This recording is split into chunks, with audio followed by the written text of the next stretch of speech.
오늘 말씀은 만국을 심판하며 다스리는 권세에 대해서 말씀을 증거합니다.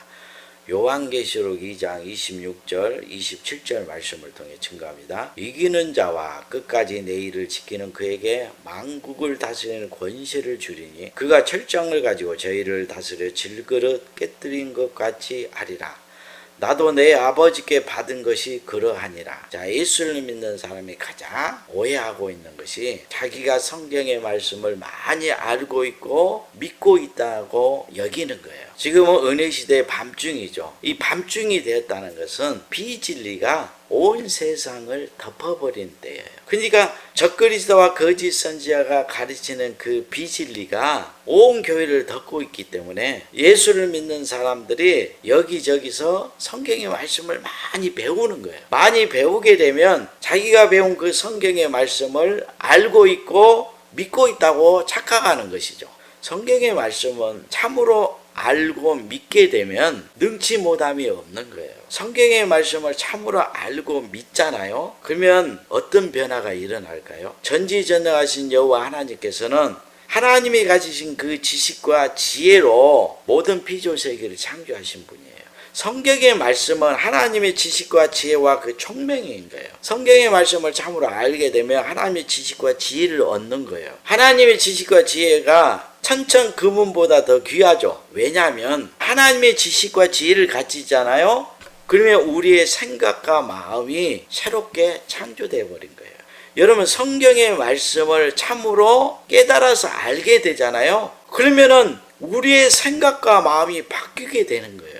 여전히 세상 사람들과 똑같은 생각과 마음을 가지고 있잖아요. 그러면 새 사람이 아니잖아요. 거듭난 사람이 아니에요. 왜 제가 예수 그리스도 안에서 하나님 말씀으로 거듭나는 것을 강조하냐면 예수님이 거듭나야 천국에 들어갈 수 있다고 했잖아요. 거듭남이라는 것은 진리의 말씀과 같은 생각과 마음이 되는 것이 거듭남인 거예요. 새롭게 창조된 새 사람이죠. 그러면 이 새 사람이 되기 위해서는 성경의 말씀을 참으로 알아야 되는 거예요. 그러면 성경의 말씀을 어떻게 알아야 돼요? 고린도전서 2장 10절에서 16절 말씀에 그 해답이 고린도전서 2장 10절 16절 오직 하나님이 성령으로 이것을 우리에게 보이셨으니 성령은 모든 것 곧 하나님의 기쁜 것이라도 통달하시느니라. 사람의 사정을 사람의 속에 있는 영 외에는 누가 알리요? 이와 같이 하나님의 사정도 하나님의 영 외에는 아무도 알지 못하느니라. 우리가 세상의 영을 받지 아니하고 오직 하나님께로 온 영을 받았으니 이는 우리로 하여금 하나님께서 우리에게 은혜로 주신 것들을 알게 하려 하심이라. 우리가 이것을 말하거니와 사람의 지혜에 가르친 말로 아니하고 오직 성령의 가르친 것으로 하니 신령한 일은 신령한 것으로 분별하느니라. 육에 속한 사람은 하나님의 성령의 일을 받지 아니하나니 저에게는 미련하게 보임이요 또 깨닫지도 못하나니 이런 일은 영적으로야 분별함이니라. 영적으로야 분별한다는 거예요. 신령한 자는 모든 것을 판단하나 자기는 아무에게도 판단을 받지 아니하느니라. 누가 주의 마음을 알아서 주를 가르치겠느냐. 그러나 우리가 그리스도의 마음을 가졌느니라. 여러분, 이 말씀이 무슨 의미인지 잘 모르겠죠. 이 말씀은 사람도 그 사람의 생각과 마음이 있잖아요. 그러면 사람의 생각과 마음을 다른 사람이 알 수 있어요, 없어요? 아무도 알 수가 없는 거예요. 오직 자기 속에 있는 그 영 외에는 자기 생각과 마음을 알 수가 없다는 거예요. 이와 같이 하나님의 생각과 마음도 사람이 어떻게 알겠습니까? 사람의 그 생각과 마음을 사람이 알 수 없는데 하물며 전지전능하신 여호와 하나님의 마음을 누가 알 수가 있겠어요? 알 수가 없는 거죠. 근데 성경의 말씀은 하나님의 마음과 생각이 기록된 말씀이잖아요. 그러면 하나님의 생각과 마음이 기록된 성경의 말씀을 누가 알아서 가르칠 수 있어요? 하나님의 마음을 가져야 되잖아요. 이 하나님의 마음이라는 것은 하나님의 영이에요. 하나님의 영은 하나님의 마음을 통달한다고 기록되어 있잖아요. 그래서 누가 주를 알아서 주를 가르치겠느냐. 하지만 우리가 그리스도의 마음을 가졌느니라 이렇게 사도 바울이 기록하고 있잖아요. 그래서 성경의 말씀은 하나님의 마음과 생각이 기록된 것이고 우리에게 선물로 은혜로 주신 것들을 기록한 내용이 성경의 말씀이에요.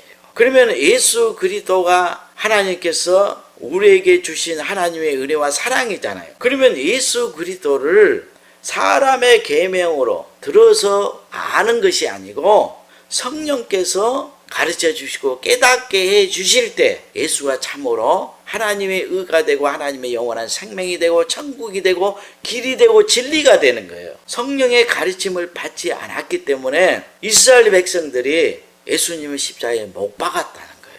그래서 하나님께로 온 영을 받았으니 이는 우리로 하여금 하나님께서 우리에게 은혜로 주신 것들을 알게 하려심이라. 이 말씀이 너무너무 중요한 거예요.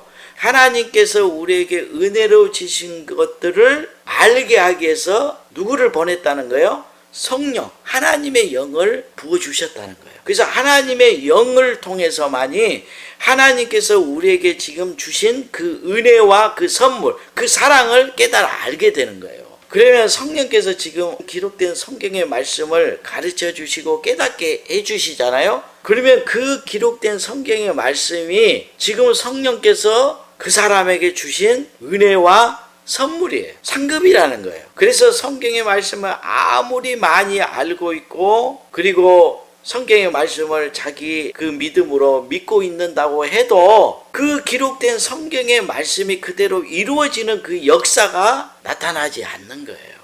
여러분, 성경은 믿는 자에게 능치 못함이 없다고 했잖아요. 하나님의 말씀은 천지와 만물을 창조하신 권능의 말씀이에요. 그래서 우리가 조금도 의심하지 않고 믿잖아요. 그러면 기록된 성경의 말씀이 그대로 이루어지는 거예요. 여러분, 믿음만 있으면 능치 못함이 없다고 그랬죠. 예수님께서 제자들이 배를 타고 가고 있는데 바닷물 위를 걸어서 제자들을 향해서 걸어와요. 제자들이 예수님이 바다 위를 걸어오시는 걸 보고 유령이 오는 것으로 알고 깜짝 놀라는 거예요. 그러니까 예수님께 내니 두려워하지 말라 이렇게 말씀하죠. 그러자 베드로가 자기도 예수님같이 무리를 걷고 싶어서 나를 명하여 오라 하소서 이렇게 말하죠. 그러니까 예수님이 오라 하시는 거예요. 베드로가 주의 말씀을 믿고 바다 위를 걸어가 버린 거예요. 그런데 갑자기 베드로를 향해서 바람과 풍랑이 불어오죠. 베드로가 그 바람과 풍랑을 보니까 주님의 말씀을 믿는 그 믿음이 사라지고 의심하게 돼요.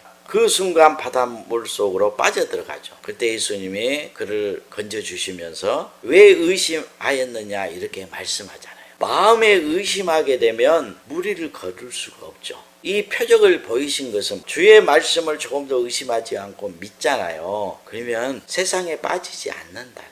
근데 사단이 그냥 두지 않잖아요. 바람과 풍랑이 불게 하는 거예요. 그래서 바람과 풍랑을 마귀의 큰 시험이라 하는 거예요. 그 시험이 닥쳐오면 사람은 그 시험을 보잖아요. 그러니까 무서워하는 거예요. 두려워하고. 그러면 주의 말씀을 의심하게 되고 다시 육신의 소욕에 빠져서 세상에 빠져버리는 거예요. 그래서 세상을 이기면 예수 그리스도를 믿는 믿음이라는 거예요. 주의 말씀을 믿는 믿음밖에 없어요. 예수님께서 예루살렘에 입성할 때 한 무화과 나무가 있는데 그곳에서 열매를 얻기를 원해요. 그런데 이 무화과 나무가 잎만 무성하고 열매를 맺지 못했어요. 그래서 예수님께서 그 무화과 나무를 저주하죠. 그 무화과 나무가 뿌리째 말라서 죽어버린 거예요. 그 광경을 제자들이 보고 어찌 이런 일이 있을 수 있냐고 물어요. 그러니까 예수께서 이 무화과 나무에게 하는 일뿐 아니라 이 무화과 나무가 심겨진 이 산을 들어 바다에 던지우라 말하고 조금도 마음에 의심지 않으면 그대로 이루어진다고 말씀한 거예요. 그래서 무화과 나무가 심겨진 이 산을 들어서 바다에 던져버린 그 믿음이 큰 믿음인 거예요.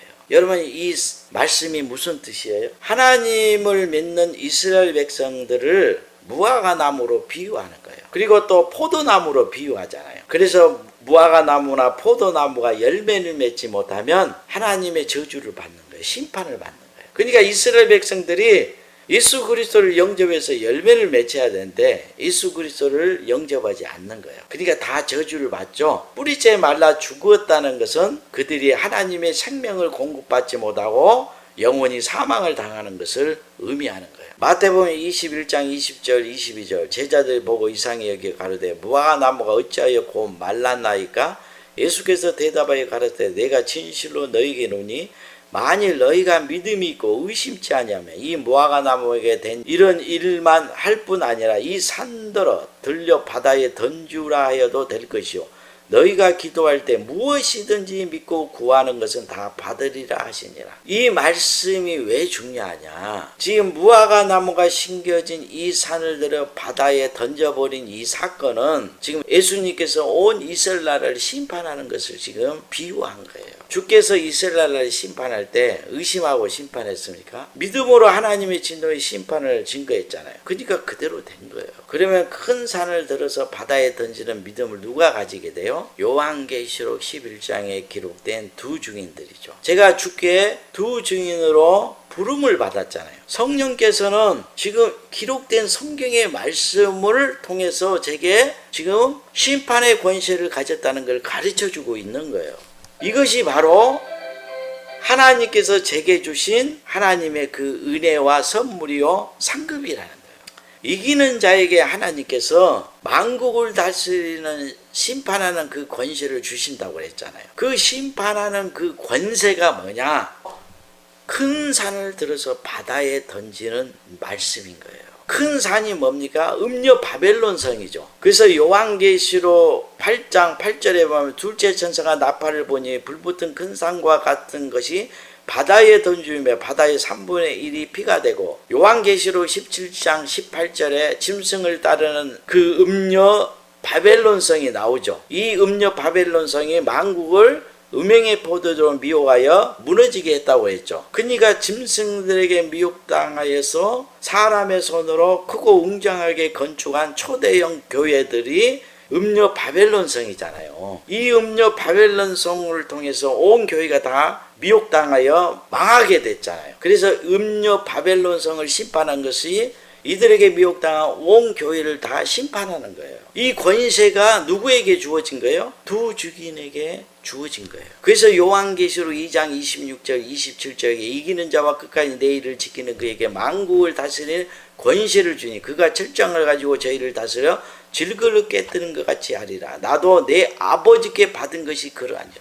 예수님이 지금 만국을 다스리는 그 심판하는 권세를 가지고 이스라엘 땅에 오셨잖아요. 나도 내 아버지께 받은 것이 그러하니라 그랬잖아요. 그래서 예수님을 믿지 않으면 다 심판을 받는 거예요. 두 증인들이 지금 이기는 자니까 예수님이 가졌던 그 심판의 권세를 가졌죠. 그래서 제가 만국을 다스리는 심판의 권세를 가졌기 때문에 저를 두 증인으로 영접해서 제가 증거하는 말씀을 믿지 않으면 다 심판을 받는다니까요. 이 말씀을 믿으셔야 돼. 예수님이 심판의 권세를 가졌기 때문에 예수님을 영접하여 그 말씀을 믿지 않으면 다 심판을 받잖아요. 나도 내 아버지께 받은 것이 그러하니라. 그런데 누구에게 줬어요? 이기는 자에게 주셨다고 했잖아요. 그래서 은혜시대 종말 이 밤중에는 주께 부름을 받는 두 증인들이 성령의 가르침과 그 깨닫게 하심으로 요한계시록의 말씀을 깨달아요. 그러면 요한계시록의 말씀을 깨달아서 알고 있기 때문에 일곱 눈이 열리고 일곱 권세를 가지는 거예요. 그리고 여호와의 일곱 등불이 되는 거예요. 이들이 조금도 의심하지 않고 하나님의 진노의 심판을 증거하게 돼요. 그러면은 그 증거한 말씀과 같이 그대로 되는 거예요. 주께서 산을 들어 바다에 던지우라 말하고 조금도 의심하지 않으면 그대로 된다고 그랬죠. 주께서 하신 말씀과 같이 큰 산 바벨론 성을 들어서 바다에 던져버리는 거예요. 바다는 뭡니까? 세상이잖아요. 하나님의 진노의 심판을 받아서 모든 영혼들이 다 사망을 당해서 세상에 던져져서 세상 사람과 같이 똑같이 사는 것이죠. 이게 세상에 던져지는 거잖아요. 그래서 큰 성 바벨론 성을 심판할 수 있는 그 권세는 아무나도 가지는 것이 아니고 두 증인들이 먼저 그 심판의 권세를 갖는 거예요. 이 심판의 권세를 가져야만이 큰 성 바벨론 성을 옮길 수가 있는 거예요. 왜 심판의 권세를 가져야만이 큰 성 바벨론 성을 옮길 수가 있어요? 요한계시록 18장 2절에 보면 힘센 음성으로 외쳐 가로되 무너졌도다 무너져 큰 성 바벨론이여 귀신의 처소와 각종 더러운 영에 모이는 것과 각종 더럽고 가증한 새에 모이는 곳이 되었도다. 모든 악의 영과 더러운 귀신의 영들이 이 음녀 바벨론 성에 모여 있어요. 그러면 이 음행의 진노의 포도주로 만국이 무너졌다고 그랬죠. 그러면 온 교회 다니는 사람들의 그 영혼을 7 귀신이 덮고 있어요. 7 귀신이 덮고 있다는 것은 그 누구도 그 귀신들을 쫓아내고 영혼을 구원할 수 없다는 거예요. 귀신들을 옮겨야, 나가게 해야 하나님의 나라가 임하게 할 거 아닙니까? 귀신들이 그 영혼을 지키고 있는데 어떻게 사람들의 영혼을 구원할 수 있어요? 그래서 그 누구도 사람들의 영혼을 구원할 수가 없어요.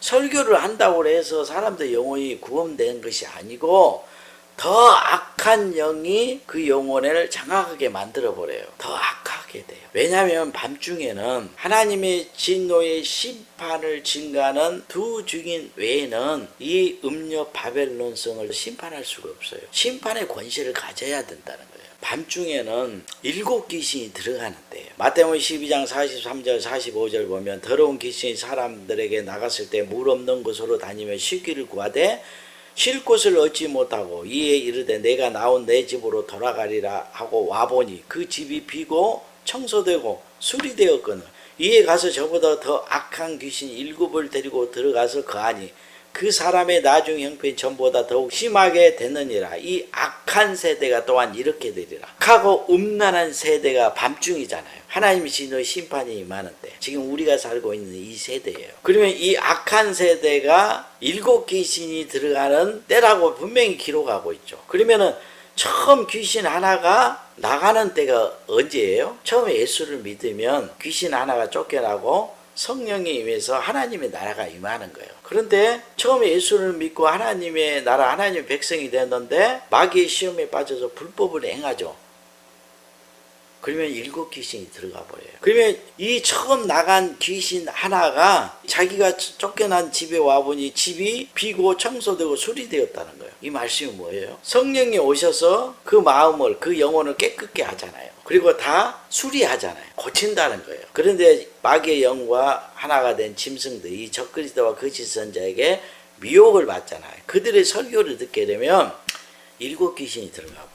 그런데 쫓겨난 이 귀신 하나가 이제 한번 쫓겨났잖아요. 이 경험을 한 거예요. 그래서 자기보다 더 악한 귀신 7을 데리고 들어간다는 거예요. 7이란 수는 완전수잖아요. 온전한. 다시는 쫓겨나지 않기 위해서 귀신들이 군대 귀신으로 들어가는 거예요. 그러니까 그 누구도 쫓아낼 수가 없다니까요. 7이란 수는 완전수잖아요. 온전함. 다시는 쫓겨나지 않는다는 거예요. 그래서 지금 교회를 다니고 있는 사람들의 그 영혼을 붙잡고 있는 7 귀신을 쫓아내야 하나님의 나라가 임하는데 쫓아낼 수가 없어요. 그래서 이기는 자가 있어야 되는데 그 이기는 자가 주께 부름을 받는 두 증인이에요. 그래서 은혜시대 종말에는 마귀의 시험을 이기고 하나님의 7 영을 받아야 돼요. 7이란 수는 완전수다고 그랬죠. 하나님의 완전한 영이 임해서 완전한 하나님의 그 권세와 그 등불과 그 7 눈으로 심판하는 거예요. 그래서 종말 때는 7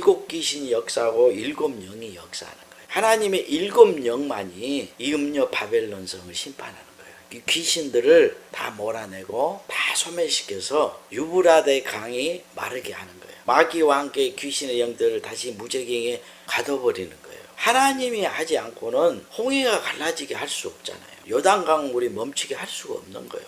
이 홍해와 요단강 물이라는 것은 이 악의 영들을 말하는 거예요. 귀신의 영들. 그들을 물러가게 해야 영원히 해방받는 거죠. 그래서 두 증인들만이 하나님의 진노의 심판의 권세를 갖고 이 7 귀신을 쫓아내서 사람들의 영혼을 구원하는 거예요. 7 귀신을 쫓아내고 사람들의 영혼을 구원할 수 있는 그 권세가, 그 믿음이 큰 산을 들어서 바다에 던지는 권세와 믿음인 거예요. 그래서 구약의 말씀을 보면 이세벨이 온 이스라엘 선지자들을 발 앞에 무릎 꿇게 할 때 오직 엘리야 선지자 한 사람만이 유일하신 참 하나님을 경배했잖아요. 그럴 때 엘리야가 하나님께 기도해서 3년 반 동안 비가 내리지 않게 한 거예요. 이것은 성령을 내리지 않게 하는 것을 비유하는 거예요. 그리고 다시 기도하니까 비가 내리죠. 이게 뭡니까? 엘리야 한 사람이 하늘 문을 열고 닫을 수 있는 거예요. 성령이 내리지 않으면 다 죽는 거잖아요. 성령이 내리게 하면 다 살아나잖아요. 그래서 요한계시록 11장에 보면 두 중인들이 하늘문을 닫아서 비 내리지 않게 한다고 했죠. 요한계시록 11장 6절 저희가 권세를 가지고 하늘을 닫아 그 예언을 하는 날 동안 비 오지 못하게 하고 또 권세를 가지고 물을 변하여 피되게 하고 아무 때든지 원하는 대로 여러 가지 재앙으로 땅을 치리로다. 두 증인들이 기도하면 조금도 의심하지 않고 기도하잖아요. 예수님이 그랬죠. 조금도 의심하지 않고 기도하게 되면 무엇인지 응답을 받는다고 그랬잖아요. 그러니까 두 증인들이 비 오지 못하게 하고 비 오게 하는 거예요. 그래서 심판의 권세를 가진 두 증인들을 영접하지 않으면 그 사람이 어떠한 성경의 말씀을 깨달았든지 심판이 증거되는 때는 두 증인을 영접해서 그 말씀에 순종해야 구원을 받는 거예요. 교만하면 안 돼요. 하나님의 심판의 말씀 앞에 죽은 자가 돼서 자기 죄를 회개해야 되는데 고개를 뻣뻣이 듣고 오히려 두 증인들을 가르치려고 하죠. 그 사람은 절대 구원받을 수가 없어요. 그 누구든지 다 두 증인이 증거하는 그 영원한 복음을 듣고 자기 죄를 회개해야 되는 거예요. 스가랴 4장 6절 주시오. 그가 내게 일러 가로되 여호와께서 수룹바벨에게 하신 말씀이 이러하니라. 만군의 여호와께서 말씀하시되 이는 힘으로 되지 아니하며 능으로 되지 아니하고 오직 나의 신으로 되느니라. 큰 산아 내가 무엇이냐. 내가 수룹바벨 앞에서 편지가 되리라. 그가 머릿돌을 내어 놓을 때 무리가 외치기를 은총은총이 그게 있을지어다 하니라 하셨고, 스가랴 말씀을 보면 큰 산이 수룹바벨 앞에 편지가 된다고 그랬죠. 근데 이 편지를 만들게 하는 것이 사람이 힘으로 되는 것이 아니고 오직 여호와의 신으로 된다고 기록하고 있잖아요. 근데 수룹바벨이 무엇을 가지고 있어요? 다림줄을 가지고 있어요. 다림줄은 심판의 말씀을 비유하는 거예요. 요한계시록에 보면 두 증인들에게 지팡이와 같은 갈대를 준다고 그랬죠. 측량하는 말씀을 지금 비유하는 거예요. 그리고 이 지팡이와 같은 갈대를 가지고 하나님께 참으로 예배한 자들을 측량하라고 그랬죠. 그 측량을 받아서 그 저울에 조금 더 부족함이 없어야 남은 자가 되는 거예요. 그래서 요한계시록 11장 1절 2절에 또 내게 지팡이 같은 갈대를 주며 말하기를 일어나서 하나님의 성전과 제단과 그 안에서 경배한 자들을 청량하되 성전 밖 마당은 청량하지 말고 그냥 두라. 이것을 이방인에게 주었은즉 저희가 거룩한 성을 42달 동안 짓밟고 온 교회를 사람들의 영혼을 이 마귀의 영과 귀신의 영이 짓밟는다는 거예요. 덮어버린다는 거예요. 그러니까 두 증인들이 증거하는 말씀을 믿고 순종하지 않으면 참으로 예배하지 않는 자죠. 그래서 제가 참으로 예배하는 것을 가르쳐 주는 거예요. 예수로 옷 입고 하나님의 말씀을 순종하는 그 삶이 참으로 예배하는 것이다. 지금 사람의 손으로 건축한 곳에 어느 한 날을 정해서 그곳에 가서 예배하면 다 심판을 받는다 증거한 거예요. 제가 증거하는 말씀대로 된다니까요. 그러면 귀신들이 다 짓밟고 그 영혼을 덮어버리죠. 제 종으로 삼고 있어요. 그러면 누가 이 귀신들을 쫓아내고 하나님의 나라가 임하게 해요? 두 증인들이 하는 거예요. 그래서 두 증인들이 증거하는 말씀을 믿고 순종하면 일곱 귀신이 쫓겨나는 거예요. 그리고 하나님의 나라가 임하는 거예요. 그래서 마귀의 시험을 이기는 것이 뭐냐? 두 증인이 증거하는 말씀을 믿고 회개해서 말씀에 순종하는 것이 이기는 자예요. 하나님의 나라가 우리 마음에 임하잖아요. 그러면 세상 나라가 사라져 버리는 거예요. 우리의 마음이, 우리의 영혼이 하나님의 형상을 입게 돼요. 모든 정욕들이 사라진다니까요. 그래서 심판의 권세를 가진 두 증인들을 영접해서 그 말씀을 순종하지 않으면 주님을 만날 수도 없고 구원받을 수도 없어요. 다 심판을 받아요.